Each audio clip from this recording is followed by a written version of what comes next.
Mga ka-Republic, nagpapaligsahan ng mga powerhouse teams sa pagkuha ng pinakamagagaling na imports.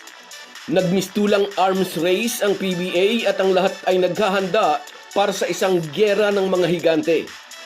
Pero sa gitna ng lahat ng ito may isang team na sumasalungat sa agos, ang Barangay Ginebra. Sa tingin ng marami, masyadong maliit daw ang kanilang import para sa conference na ito. 6'6 lang si Justin Brownlee, samantalang 7'6 si Sam Diguara, 7'3 si Bolbol ng Tok and Tex, at 6'11 naman si Marcus Lee ng SMB. Dahil sa height disadvantage ni JB, parang iniitsapwera na ngayon ang Ginebra. Para bang ang Tok and Tex at SMB na lang ang kinukonsider para mag-champion. Pag-uusapan po natin yan, pero bago ang lahat ay maglalambing po ako sa inyo na isubscribe ninyo itong ating channel at kung di masyadong makakaabala ay i-like at paki-share na rin ninyo. Malaking bagay po yan sa aming mga vlogger. Maraming salamat. Mga ka-Republic, noon pa binabas kahit ng sarili nilang mga fans ang Barangay Ginebra. Matagal-tagal na nga kasing hindi nagcha-champion. Kasalanan daw ni Tim Cone, sabi ng marami. Biruin mo raw naman na i-trade ba naman si Christian Standhardinger? Mula raw nang mawala ang Field German Bulldozer, binuli na ng Tok and Tex at SMB ang Ginebra. At kahit daw panay ang panawagan ng mga fans na kumuha ng isang legit na sentro, hindi raw sila pinapansin ng management. Nang i-announce ng PBA na ang paparating na Commissioner's Cup ay magkakaroon ng unlimited height para sa mga import, may mga nagsabing sa Governor's Cup na lang gamitin si Justin Brownlee. Bukod daw sa nagkakaedad na si JB, ay masyado raw itong maliit sa isang conference na no height restriction ang import. Hindi ito pinakinggan ni Tim Cone. Gaya ng alam nating lahat, nag-stick si CTC kay Brownlee sa likod ng paniniwalang makukompensate ni JB ang kakulangan sa height sa chemistry nito sa team. Sabi pa ni Tim Cone, maraming beses na raw napatunayan ni JB na kaya nitong makipag-compete sa malalaki at mas matatangkad na counterpart. Pero valid din naman ang sinasabi ng marami na noon daw ay mayroong Christian Standhardinger ang Ginebra. Hindi na rin daw kasing mobile ng dati si Japet Aguilar. At sa kabila ng lahat ng ito, hindi pa rin nagbago ang posisyon ni Tim Cone.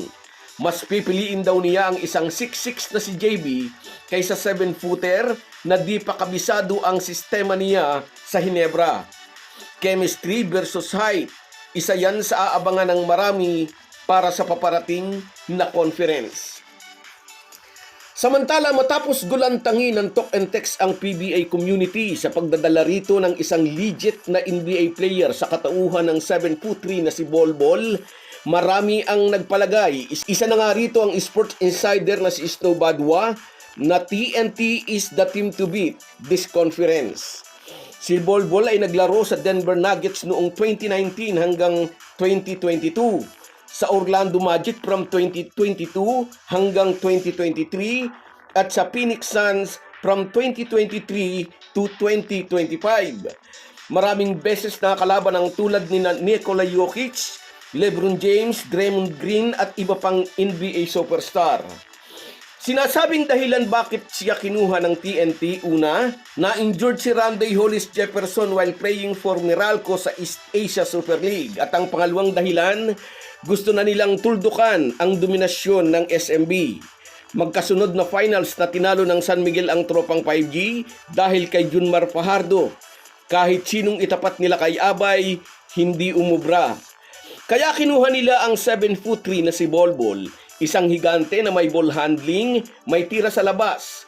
Hindi na raw ito kayang ibuli ni The Kraken. Ngunit hindi nagpatalo ang SMB. Bilang counter move, kinuha naman ng tropa ni Coach Leo Austria ang 6'11" na si Marcus Lee. Kilala siya sa kanyang 35.5-inch vertical leap. Hindi lang basta matangkad kundi mataas at mabilis tumalon para sa mga rebounds at blocks. During college, nakasama niya sa University of Kentucky Wildcats sina Karl Anthony Towns at Julius Randle. Nito lamang 2024, isa si Marcus Lee sa naging susi ng Tasmania Jack Jumper sa Australia NBL para mapanalunan ang kampyonato. Alam niyang manalo sa isang competitive na liga. Isa siyang bruiser, hindi takot makipagbanggaan. Siya ang ipantatapat ng SMB sa matangkad nga pero manipis ang katawan na si Bolbol. Ngayon na may makakatuwang na si Junmar Fajardo sa ilalim, hindi na lang si Abay ang puproblemahin ng Talk and Text. Sakit na rin ang ulo ni Chet Reyes, si Marcos Lee. Pero teka lang, habang ang lahat ay nakatuon ng pansin sa Talk and Text at SMB bilang mga title contender, tila may nakakalimutan ng marami. Malakas na contender din ang guest team na Macau Blackbirds. Hindi lang dahil sa 7'6" nilang import na si Samuel Diguara, kundi ang katotohanang matagal na ring magkakasama ang mga players nito. Naglaro na sila sa iba't ibang liga sa Asia. At powerhouse na ring may tuturing ang Converge FiberXers. So guys, yan lang muna. Hanggang sa muli. Kahit gaano po tayo kabisi ay huwag po nating kalimutan ang ating buhay espiritual. Lagi po tayong magpasalamat sa bawat araw na dagdag sa ating buhay. Malaki po ang maitutulong ng pananalangin araw-araw. Isang paalala po mula sa inyong Halo Halo Sports Republic.